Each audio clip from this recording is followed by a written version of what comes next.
Hey y'all, on today's show, we help Pat successfully launch a membership website.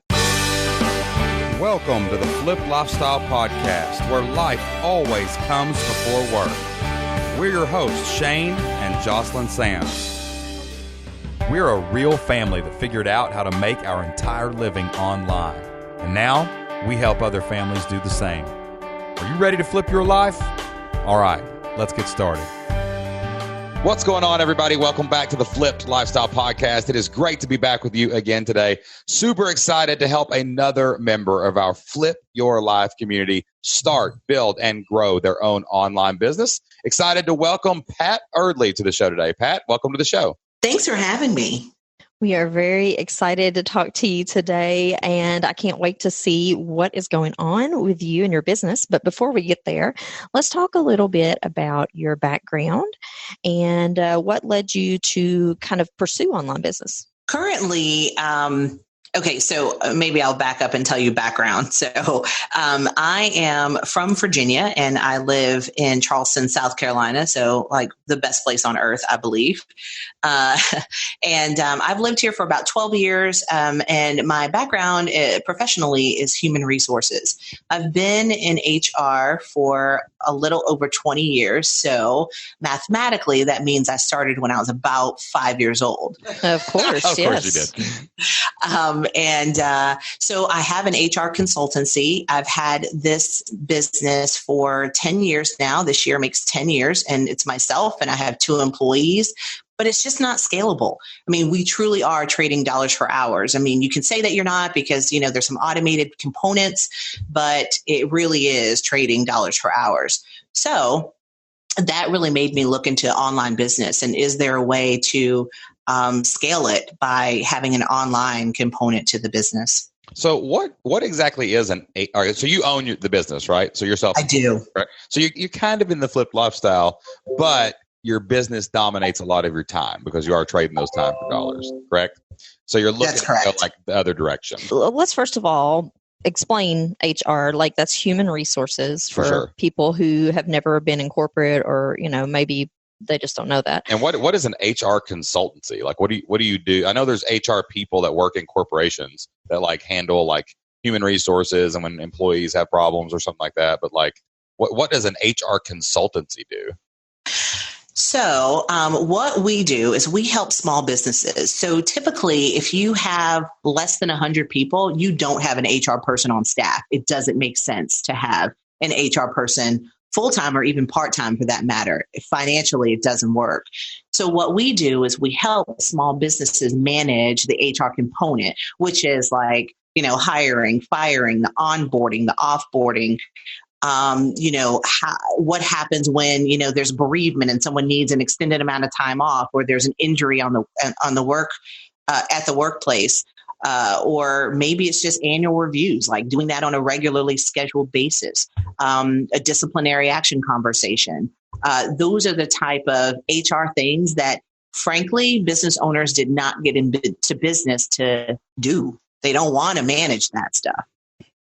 But they can't afford to basically have someone do it for them. So you're like an HR mercenary, right? That's probably a horrible way to say that. But like people go out and they're like, man, I really wish someone would take all this HR off my plate, but I can't afford to hire anyone. But maybe I can hire Pat and her firm and they'll take care of that. So really, like you're pretty much like maxed out on how many businesses you could ever like personally serve, because you would have to hire someone else to like add more businesses, because there's only, like if you're having, these HR meetings and disciplinary meetings and hiring and fire, like there's only so many hours in the day. So like basically in your business now, it runs up to like a cap, correct? Like a time. You're exactly right. There is a cap. It will cap out. And the only way to get beyond it is to hire more people. Right. And that's not of interest to me. I don't want to have 20 employees. Exactly. So you've got the 2 employees you do now. Did you hire them to add more businesses, or do they just support you with the businesses that you serve? One supports, one adds. Gotcha. Okay. So basically one was for growth and one was for support. That way. You're right. Okay, cool. Okay, so you're doing this consultancy, you have your support people, and now what is this going to look like as you transition it to an online business? Yeah. So the online business, so the business is myshifthr.com. So my brick and mortar, if you will, I'll just refer to it, the consultancy, as a brick and mortar. That's actually called Shift HR, like shifting car gears, Like SHIFT. Yeah. Because you have to have a change in order to have a difference, right? So Shift HR.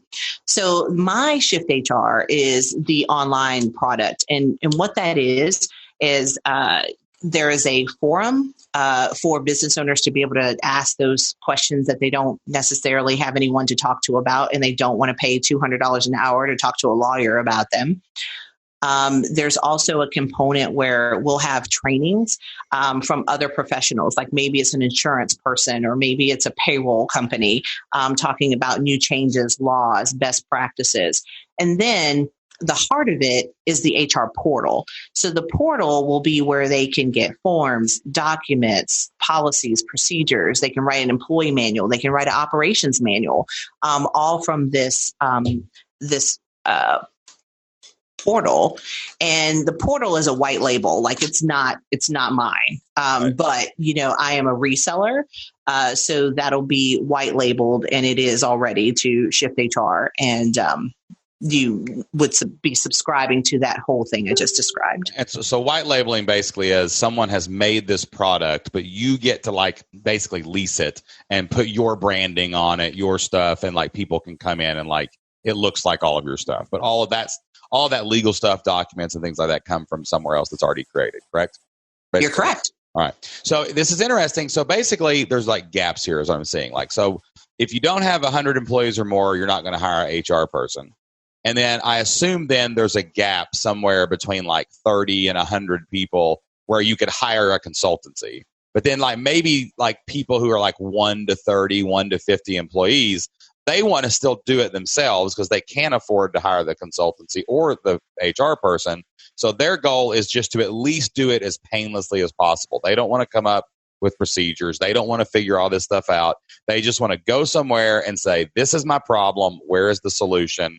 And the solution would exist somewhere within this HR portal. Was that what the online business is? Yeah, you're on point. You're spot on. It's the difference is there's do it yourself, right? And then there's do it for you. But in the middle is do it with you. So this is a very do it with you kind of membership. It's here, just read this document. It'll help you hire somebody. Read this document, watch this course. It'll help you, deal with a workman's comp claim or something like that. Yeah, and Shane, that was good. I'm going to borrow that do it with you. That's good. Yeah, I'm pretty good at writing descriptions for businesses. I've done this a few times. Okay, Pat. So in your podcast intake form that you fill out before you come on the show, you told us that this is a brand new business.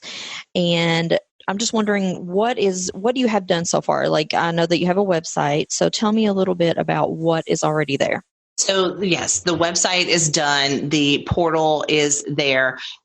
Really what I'm trying to do now is building the followers, right? Building the list, because it is a different client than what we would be after in the consultancy. Because in the consultancy, we know that there's a minimum amount that client or that prospect is okay with spending. Right. But this is someone who's at a lower price point, that they need a lower price point. So I think that right now I'm trying to figure out how do I get to those individuals?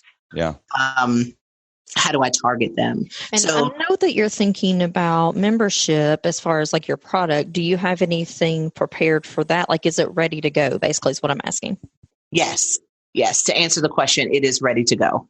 Okay. What fears and mindset issues are holding you back then right now? Is it just confusion? Is it just, I don't know how to reach these people? Is it just they're so different because we're not marketing to the same people in the consultancy? If it's ready to go and ready to launch, what's kind of holding you back right now then? I think it's a few of those things you just said. I'm a little fearful because it is a different client and I'm not sure where to find them. I don't necessarily think they're on LinkedIn. They may be on Facebook. They may be on YouTube. So I'm trying to figure out what is the right avenue to take to find them. And then secondly, how do I communicate what the site does? Right. with HR, I will go to events and I'll tell people, oh, I do HR. And they think, oh, payroll. And I'm like, no. And then like, oh, benefits? No. So how do you teach the audience what you do? And I'm thinking that that's via video. That's what I'm thinking. Well, that could definitely be the platform. And like, it's really interesting, the fear you said, like, I don't know where to find these people. It almost sounded like deep behind your voice, it was like, do they even exist? Right? Like, because you've had success finding clients in the we'll say 50 to 100 range, right? So yeah. There are all the people in the 1 to 25 or 1 to 50 range, right? Because you've never like had to go out and like find those people before. But I would actually say there's probably way more people like that than there are in the in 50 to 100 employee range, right? So they're there. It's just a matter of finding them. And usually the best way to find people in your niche is to search for people who are searching for symptoms, right? So like a lot of times we'll say, what is a symptom of a problem they're having? Because they don't know, let's say there's someone with 5 employees. They just started hiring. They've made a bunch of mistakes. They have no clue how to manage all these people, right? Like Jocelyn and I. Oh, are you talking about us? Yeah, we're talking about us. That was us. We started hiring people. We had no clue what was going on. We had no clue how to manage anything like benefits or onboarding. Like I didn't even know there was a thing called onboarding. Well, there's not really there's not a class in college called, how to effectively manage people, or maybe there is. I don't know. Like my degree, degree is literally in management, and I fail at this. Yeah, so, right. Yeah. So, and it's like all the HR stuff. Like they don't no one would know the technical terms of onboarding employees that you've hired recently, right? Like no one's they're going to be like, God, this person I hired didn't fit their job or something, right? Like I can't find a A+ employee, right? So like that's the best way to do it is to figure out the symptoms of the problems that they are having, and then figure out the language that they're using to talk about it. And that will at least tell you what they're searching for. Yeah. And honestly, I would venture to say that most small businesses aren't really thinking about this. They're not sitting back and going, I really need an HR person to help me out. What they're thinking is, oh gosh, somebody just filed a workman's compensation or whatever it's called, workers' comp claim, and I don't know what to do. So the way you can word this to like catch people and like your lead magnets and stuff is you can use have you ever statements, right? These are powerful statements, especially for like email lists, or even if you're involved in like online Facebook groups and stuff like that. Like you can say, have you ever had an employee file a workman's comp claim and you had no idea what to do, right? Or have you ever hired someone but couldn't figure out how to teach them how to do their job? Right? That's onboarding. We know that word is onboarding, but that is not a word in the vocabulary of the pizza guy who's got 5 employees, a cook and a couple servers, right? Yeah, you're right. They're just saying, how come they don't get it? Yeah, like, how come you didn't do your job? They don't know. Like, you could walk up to that guy and go, could you show me your SOPs for making pizza and getting them to the table? And he'd be like, what's a SOPs? What's a sop? That's what you do with a. That's what you do with a rag. You spill it in water, you sop it up. You know what I'm saying? Like he doesn't know what an SOP is, right? But like I didn't know what an SOP was 5 years ago. But like, you could say to somebody, "Do you have a checklist that the pizza cook needs to follow?" Like that's a system and procedure. We know that HR helps with that in onboarding and stuff like that, but they don't know that, right? Or like, how do I get health insurance for my employees? Like that's a question that someone. So like that's the kind of mindset shift you've got to have when you have the curse of knowledge. You've got 20 years of experience. I mean, you've been doing this since you were 5 years old. Remember? like all that information is in your head, and you know all these jargons and terms and things that people need to know. But what you need to look for is the question that they're asking. Okay. So like that's where you got to go to find your audience is the symptoms. Think about the symptoms. Research keywords in Google because everyone goes and tries to solve their problem with Google, right? They search there before they search their own brain. Yeah. We can start looking there for some of these symptoms that people are having. Then my shift HR is going to cure it for them. Okay. Yeah. All right, so you have your platform, you have your product ready, which is awesome. That's one of the things that we are really big on, having your product ready to go so that when your audience starts coming, they will have something to purchase. So let's talk about audience. Do you have an audience? Have people started coming to your site? And, do you have social media followers? Do you have an email list? I do have an email list. I probably have about 45 to 50 people on that email list. Awesome. I don't have what I would say an audience on social media because I don't have like a Facebook page that is the My Shift HR Facebook page, but I do have a Shift HR Facebook page. So I guess that would be a question that I'd ask you. Do you guys feel that I should? So the Flip Your Life Live training that you've been doing, Shane, I think it was the first training, you said that you set up your businesses separately. And I'm wondering, should I do that for this? Like, should there be a Facebook page for My Shift HR? And, whatever other social media avenue I choose, should that be separate from Shift HR? Because I haven't done that. I haven't done anything in that realm yet. I totally would separate them completely. Because the one big thing that we've already determined for sure is this is a totally different market segment, right? Like, this is not the same person necessarily, and you're going to need some way to filter them. Like, these are the people who might be candidates for my consulting. These are people who are candidates for the Do It With You online training, right? So yes. You need to separate everything and keep we will even separate things like products. We have our Flip Your Life community with all of our trainings. We have our forums. We have our 2 Q&As that we do every month. Jocelyn and I do live with our premium members inside of the Flip Your Life community, right? But we have another product. It's a print newsletter. It's all about marketing and promotion. It comes every week to your mailbox, okay? I have that completely separate. It's a separate payment processor. It's a separate everything because that's a different avatar and that's a different segment than the actual Flip Your Life community, right? The Flip Your Life community is really focused on starting, building, growing, getting those first 50 customers, right? Getting those first 50 people to pay you $50 a month and make that first, good chunk of change. And then it's time to really market and promote it. And that's what my newsletter is, Prolific Monthly. But we separate products even. If it's got a different segment, you need to have some separation between it. You know what I'm saying? I could start a Facebook group for my marketing newsletter because it talks about different things that are talked about in building your website, getting your courses done, creating your content for the first time. So this is, and if there's a line between brick and mortar and online and the market's totally different, yes, you need to totally separate that. Now you can seed the other one though. You can be like, hey, everybody who follows me right now on this page, if you have less than 25 employees, you've got to check out my new page. You see what I'm saying? So okay. That's the market delineation there, right? That's 25 to 50 people, somewhere in there. We know that's the gray area, right? So if you can get them to move over to the new place, then you're going to have a lot easier time marketing your stuff, and you're not going to overwhelm them with, hey, I've got a consultancy package open for if you've got 90 employees, and then they're like, well, this isn't relevant to me, right? But this other one would be. So I would totally always have something separate.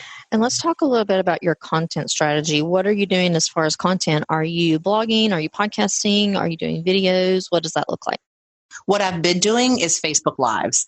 Okay. I will, post a statement or a question and, see what feedback I get from the question. And then that opens the door for further communication.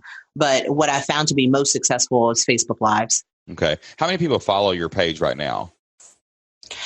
Or are you doing Facebook Lives on your personal profile page? Or are you I'm doing Facebook Lives on the Shift HR page, but so that was the question you just answered about I probably should make that separate, or I should do the Facebook Lives on the Shift HR page and point them to my Shift HR. How many people follow you there? Is it a big following? Is it a little following? Is it how many people are there? Give or take.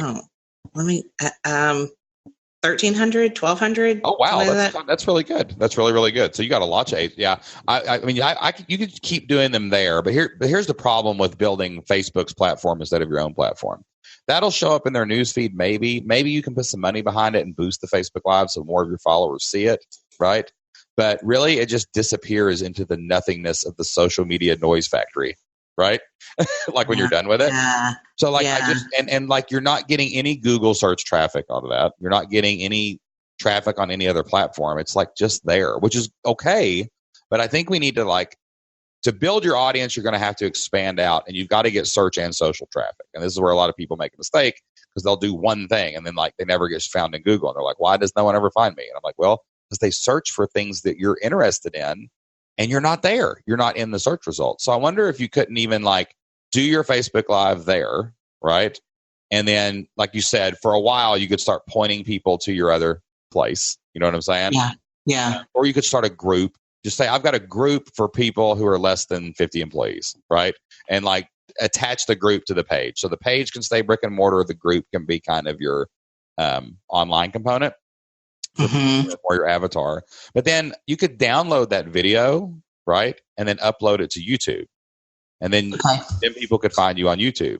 And then you could take that same that YouTube embed, right? And you could do a blog post, and you could embed it at the top of the blog post, write some notes, and start getting search traffic like to your new website, right? So you don't have to do a lot of extra work, but you just need to give yourself a better opportunity to be found in more places. You could even take the audio off that same Facebook Live, and you could launch a podcast, and like you just use the audio. It doesn't matter, right? You're still telling people about your group. You're still telling people about your freebies on your email list. But now that one Facebook Live creates YouTube traffic, creates traffic from podcasts, it creates blog posts, and like it's not really that hard. You're just downloading, uploading. That's it. That's all you have to do. And you give yourself a lot better chance to be found. Yeah, and it would be awesome if you could teach one of the people who are working with you, or you can even hire someone to do this relatively inexpensively to explode that content out. You know, you can find someone and just say, okay, I need this video uploaded here. I need it uploaded here. And, you know, put together some simple procedures for doing that. Yeah. So here's a question. So would you guys say that for videos, home should be YouTube? I think so, because YouTube is a search engine. It's the second biggest search engine on the planet, right? So if you're going to do video right now, the problem is, well, it's not a problem. The thing is, you got people engaging with your live videos on Facebook, right? So like you kind of have, it can start, it doesn't matter where the content explosion starts from. I can light the wick to the dynamite at the end or in the middle. It's still going to blow up. Right. So it doesn't matter. So like you can start on Facebook, get your engagement. That's going to get your questions and stuff like that. But it's like you can't hide that content there on Facebook. It's everything eventually falls off the bottom of the news feed. Right. What we need is content that can be found in organic search results. Okay. So like YouTube, people search for, you know, how do I file a workman's comp claim? Wouldn't it be nice if you had a video called how to file a workman's comp claim if you don't have an HR person? Right. And then you do a video on Facebook Live. People ask you questions. Then you take that video and put it over here. Now you write a blog post called that. So now if someone searches for that in YouTube, they find you. If someone searches for that over in Google, they find you. If someone is on your Facebook page, you can boost the post, and now they can find you through some paid advertising. Right. And then at the end of that article on your website, you have, hey, get my free checklist for filing a workman's comp claim. Opt in now. On YouTube, click the link in the description to get my free opt-in for how to file a workman's comp claim. Like, you see what I'm saying? Like, you're giving yourself an opportunity to be found where people are looking for the answers to their questions. Okay. And it doesn't have to start anywhere. It's more like a circle. Like, you know, there's Facebook on one spoke of the wheel. There's Google on one spoke of the wheel. There's YouTube on the other spoke. Maybe Twitter's on the other spoke. And you're always just constantly referring to everything all the time and sending people through all of your stuff. That way they follow you everywhere, and you got a better chance to like talk to them. Yeah, and the good news is your content strategy should be pretty easy as far as like knowing what to talk about, because you've been doing this a very long time, which means that you have lots of good questions and you have insight as to what people might need to know. And she's doing Facebook Lives with feedback, so she has people literally asking her questions. Like every question is a blog post or a YouTube video. You know, at the end of your video, say, hey guys, you know, I'm doing a series and I would love to know what you need help with.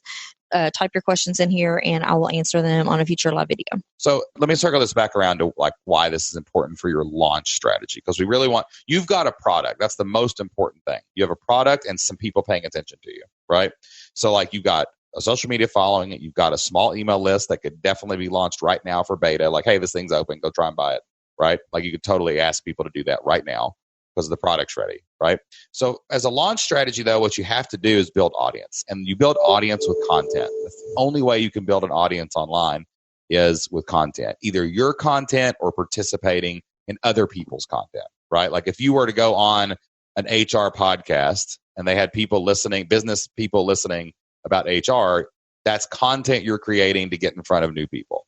If you create organic content, like regularly, consistently produced blog posts, YouTube videos, whatever it is, that's going to build your audience. And then you're always asking for the opt-in. That's going to slowly, organically build up enough people to start where you start filtering them through the machine to get into your sales pages and all that stuff. Now, if you want to just immediately go after a bigger audience with some paid advertising, then the best way to launch a membership or any kind of product like this is consistent weekly webinars. Like you would basically go find those, remember those words we talked about that people are searching for in the language that they're looking for their symptoms. You would go to Google, you would go to YouTube, and you would do some research using tools like the Google AdWords keyword tool or vidIQ.com for YouTube, and you would see what are people looking for. You would find some of these words, show ads to those search results to let people sign up for your webinar. Like you could have a webinar that's called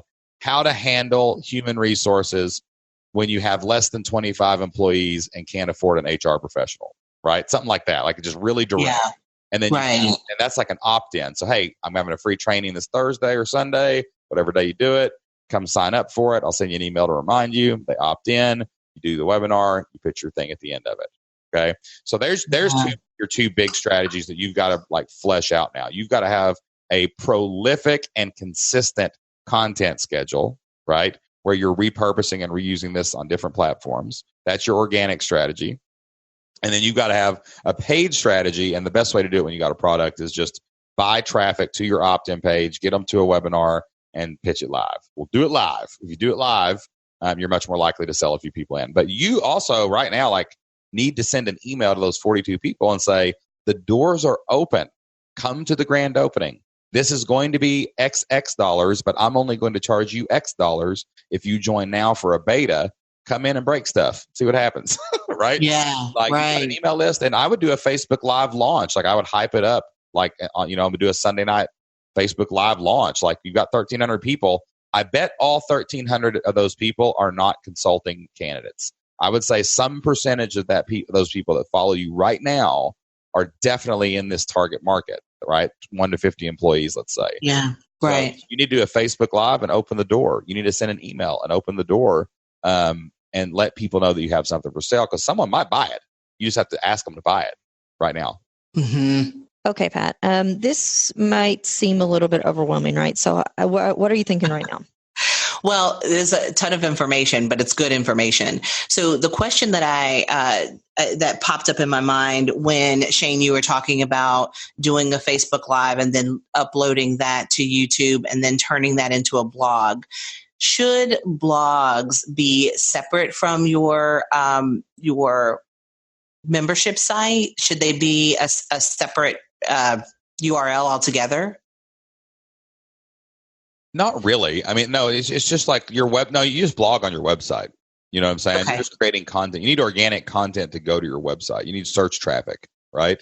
So you put your blog on My Shift HR, right? That's the one that's got the membership on it, correct? Yes. Yeah. You just do the blog there, and then at the end of the blog you point them to an opt-in, and at the end of the opt-in you point them to the sales page for your membership.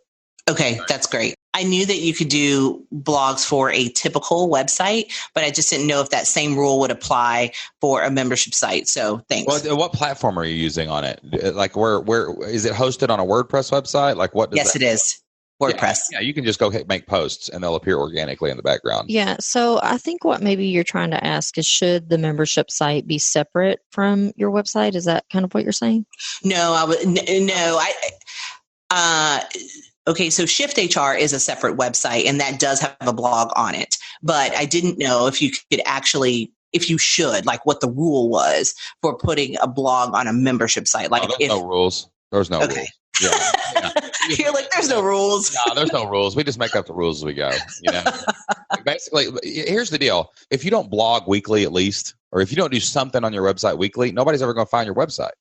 Because every blog post, every podcast, everything you do on your website is a breadcrumb to lead Hansel and Gretel back home, right? And like, if you're not throwing breadcrumbs, then the witch gets Hansel and Gretel and you don't, right? So it's like, you got to go out and create content of some kind. You're doing the same thing on YouTube, but here's the problem.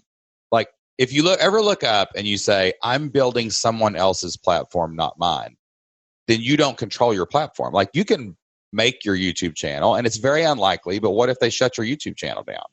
Yeah. You lose all your traffic. What if Facebook, in their infinite algorithmic wisdom, shuts down your Facebook page? You don't get to talk to those 1,300 people anymore, right?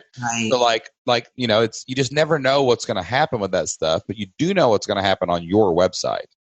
So you want the search traffic coming there. If you do anything content driven on any other platform, the goal is to drive them back to your place because you own your place.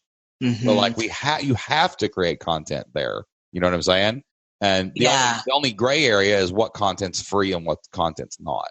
But you've already kind of figured that out, you know? Yeah. And I think your point about converting the videos into a blog is great because like I hate writing. Like I used to literally write an article every week or every month for the local paper about HR. And I didn't enjoy it at all. So I think in online business, you don't have to do anything you don't want to do.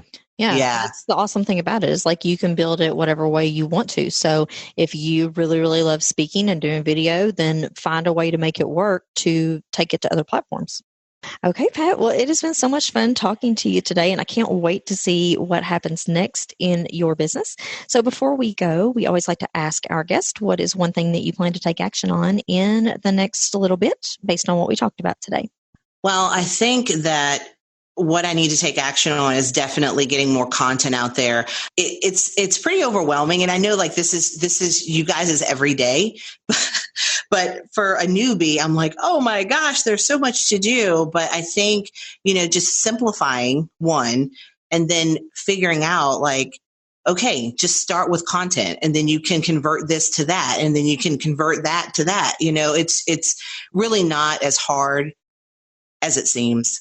You just have to take the next step. Like that's where people get overwhelmed as they zoom back too far, right? If you think to yourself, oh, what's the next year of content going to look like? Or content going to look like? Yes, it's overwhelming. But if you think, what's my next blog video going to be? Then you just go do your video and then you make it a YouTube video and then you make it a blog post. And if you ask the people on your videos, you don't even have to think about what the next one's going to be because they'll tell you. And I want to challenge you to do one more thing launching this product because launching a product has this big mythical, almost like storytelling aura about it. I'm going to launch my product, right? If I can go to your sales page right now, you've already launched. It's available. It can be bought, right? So like, it's not about launching your product. It's just telling people that it's for sale. You need to email your list as soon as we hang up. This is open. Go buy it. Here's why you should buy it. And now you're launched. Okay. Like never hold back telling people that you have a product for sale. It needs to be on the front page of the website, like a little ad for it. Right. So I would really encourage you in the next 24 hours too, to like email those 42 people and do a Facebook Live about your membership.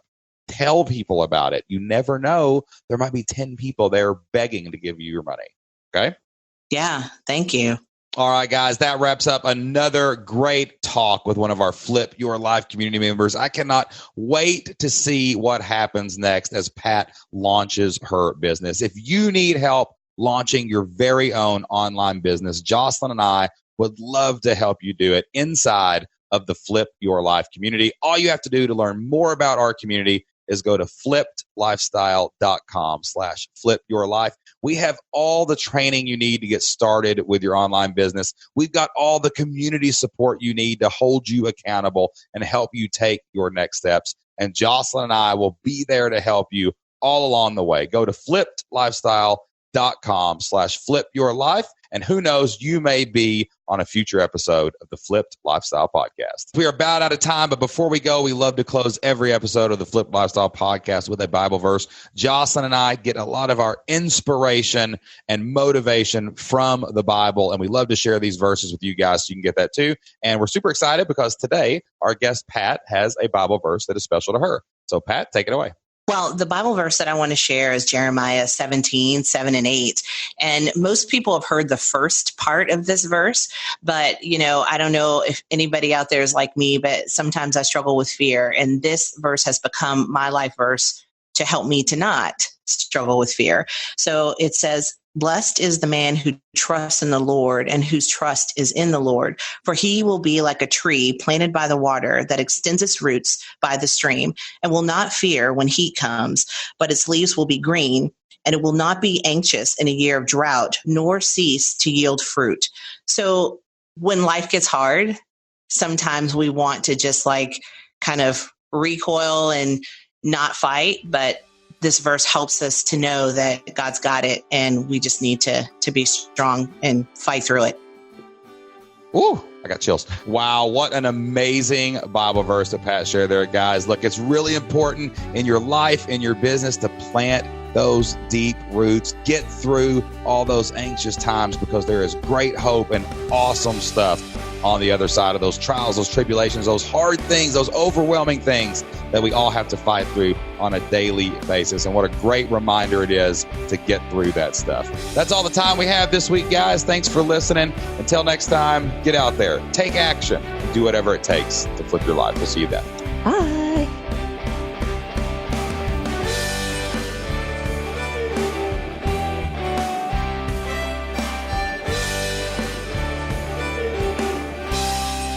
So do you have all those parts that you say on a regular basis? Do you have those written somewhere where you just look at them, or do you have Not anymore. We have a script, but we know it. I mean, I do all this stuff. I just did that pitch I just did is totally off the cuff. The intro, it's off the cuff usually. It gives it a little more I don't know. It's the same thing we say all the time, but it just sounds a little different when you do it that way. So we don't always directly. But did it take you a long time to get to the point where it was off the cuff? I'm pretty much not always, for Shane. Yeah, I'm always off the cuff, so I can do that pretty good. I have mellowed considerably. I used to want a full script and everything that we were going to say, and now it's gotten easier for me. I can do it now. Video used to take me. I would probably spend an entire day trying to make a video, or if we did a video together, I'd never be happy with it. But now I can just sit down and we can usually do it in 1 or 2 takes. Yeah. It just gets that's why we're so, we're so big on being consistent and prolific. If you do it consistently and you do it every day, guys, this gets easier and easier and easier. You know what I'm saying? Right. But the problem is people do it once and they're like, "Oh, I tried." Or people do it twice and they're like, "Well, I did it a couple times." No, you're not. There was a big saying when we went into teaching. I remember this old school teacher told me one time, "Oh, where'd you go to school? What's your degree?" He goes, "Yeah, you know nothing." I go, "What do you mean?" He goes, "You don't even know your content till you taught for 5 years."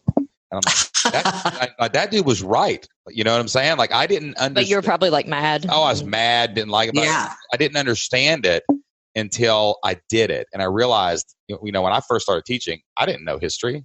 But by my 5th year, I knew history. You know what I'm saying? Yeah. So. Well, and you always hear, the motivational speakers and even people in books, they'll say, just do it scared. And then you'll be fine. And that's what I did when I started the consultancy 10 years ago. There's only about 4 HR consultancies in this area. So it's still unknown to a certain degree. So I had to get out there and sell something. And people were like, "Who are you? And what are you trying to get me to buy?" Right. But so it's, I don't know, maybe 10 years is that distance of time. It's freaked me out all over again, because I'm like, "Oh my God, what if I get online and I fail?" Well, if you do, really scary. You got a job. That's a good point. Hey, listen, here's what we always say when we start something new or we do something risky. It's at the end of this thing, if we totally failed, would we still be warm, dry, and fed at the end of the week? If that's true, it's okay. Let's go try it. So that's all you gotta do.